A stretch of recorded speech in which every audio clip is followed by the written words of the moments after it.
Good afternoon, everybody. Dear Honorable Consul, dear State Secretary, good afternoon. Thank you for having me here and allowing me to give a different lens on the skilled migration and skilled labor discussion. My name is Florian Täube. I was formerly a professor of international entrepreneurship, and now I'm heading the entrepreneurship department at RKW. And many of you might not, well, I guess none of you would know what RKW stands for. We don't actually use the full name anymore, but I can tell you a few things, and then I will try to get across 3 points: what we know about this from a startup perspective, what we don't know so well, and some ideas of an outlook, what could be done, what can be contributed by different parties. So RKW is a fairly old institution. It's founded in 1921. So we had a 100-year anniversary celebrated in 2022, actually 101 years due to the Corona pandemic. It was founded on strong engineering roots, founded by Carl Friedrich Siemens and the Association of German Engineers. And the original idea was to make the German economy, the German Mittelstand, competitive and especially competitive in the future.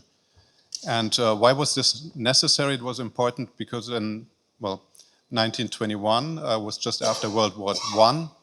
A lot of skilled labor has died in the war.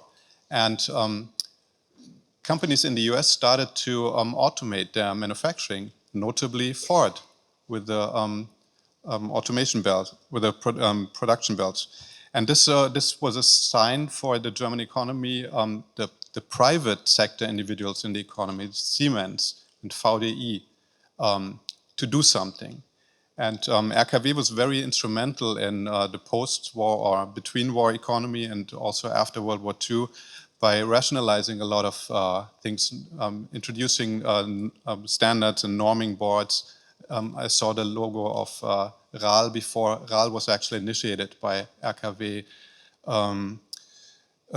DIN, the German Institute for Norms, also. And even the postal code system, the 5-digit postal code system that was introduced after the German unification in the 1990s was invented by RKW or conceptualized by RKW in the 1930s, I think 30s. So quite a few things that we don't know about today, but that were important and more important in the past compared to today. What do we do today? We're a network of organizations, collaborate with between us at the RKW Competence Center here in Eschborn, we operate all over Germany, and then we have a number of state organizations, an association and a GmbH limited in each of the states. We see ourselves as a neutral think tank for the Mittelstand, and we are neutral because we have funding from the Federal Ministry of Economic Affairs, which is very important for a lot of our work, that we're non-partisan.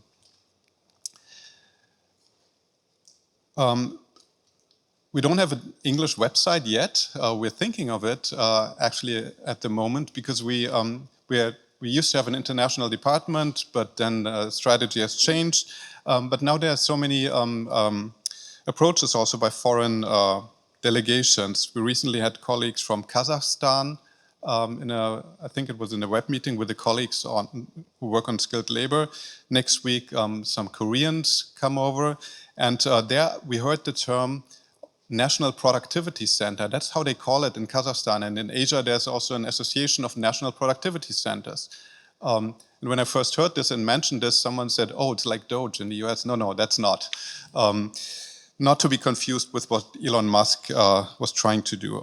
Trying to improve productivity, but not in a more, let's say, in a more rational way. We have 3 focal areas: entrepreneurship, that's what I'm heading, digitalization and innovation, and skilled labor shortage. And it's not my colleague here today speaking to you, but I would like to give a different impulse on startups and entrepreneurship. Introducing a few other aspects. And having been a professor myself, I liked the university link that we heard before, because I think there's a lot of potential for the Indo-German cooperation. Something I missed here. Three activities that we do in my department. First is the Global Entrepreneurship Monitor. It's a study of 50+ countries over 25 years now, including India, UK, US, Israel, with a standardized questionnaire, so you can really compare what's happening. What are the startup activities and the entrepreneurial activities, not startup only, in these different countries and over time. And we're actually launching the next one on the 1st of July. Brought a few flyers and have a QR code on the last slide for you if you want to register right away. I also like the university link. We also run two programs for the ministry. One is the Global Entrepreneurship Week Germany, which we call Gründungswoche Deutschland, and the European Enterprise Promotion Award. So if you're an association, nonprofit promoting entrepreneurship, then IPA is for you. And we do this for the German ministry in an EU-wide approach.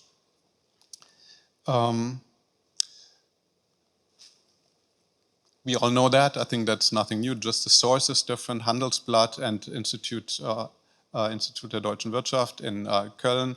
The number of Indians in the STEM professions, and you see, you know how it's risen over the last few years. We know that the highest number of international students comes from India in these professions. That's all nothing new. But what do we not know so well? I think this is a different lens that I'd like to provide to you today, and I think that's where the university link and the the STEM link is also very important.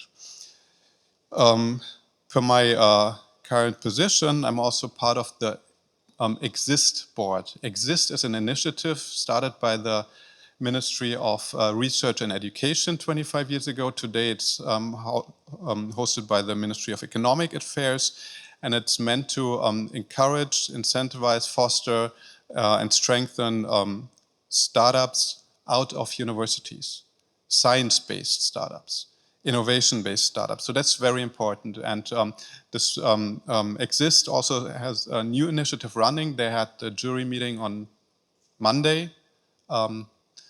Even though I'm on the board, I don't know the results yet, but the Startup Factories is a really huge competition.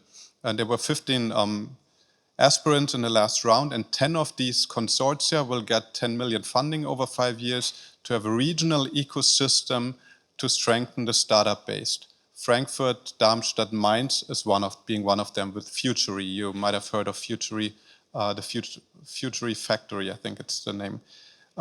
There's one in Rostock and Mecklenburg-Vorpommern. I don't know the English name of that now.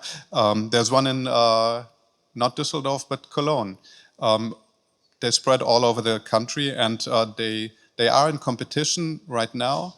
But once the 10 winners will be named, they will start to cooperate also within Germany, but also using their international links, because all of them are mandated to show what they will do, how they will help their startups to grow internationally. And that's where we come to India, because we have a lot of anecdotal evidence already from those many Indian students that are here, that they not only want to become integrated in the formal employment sector, but want to start their own business.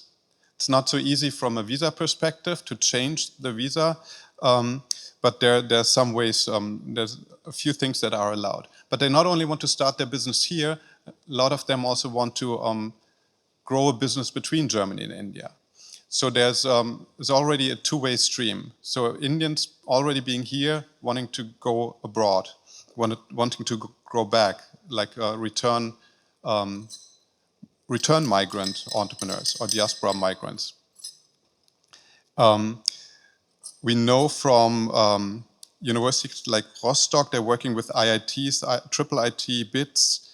There's a German accelerator by the Star2 Group who have an office in India, and the DWIH, the German House of Science and Innovation in Delhi. And they are all building an ecosystem. So this ecosystem perspective, connecting firms, universities, people, is I think something that that we should try to look at more. That it's not only the established Mittelstand and companies and corporates, but also smaller companies that like to go to India, that like to hire people from India, and that from an inside-out perspective, I think also provide an interesting perspective for German startups, especially in a given current geopolitical climate with the United States. If you look at the number of unicorns, startups that are valued at 1 billion US dollars or euro, Germany has around 30.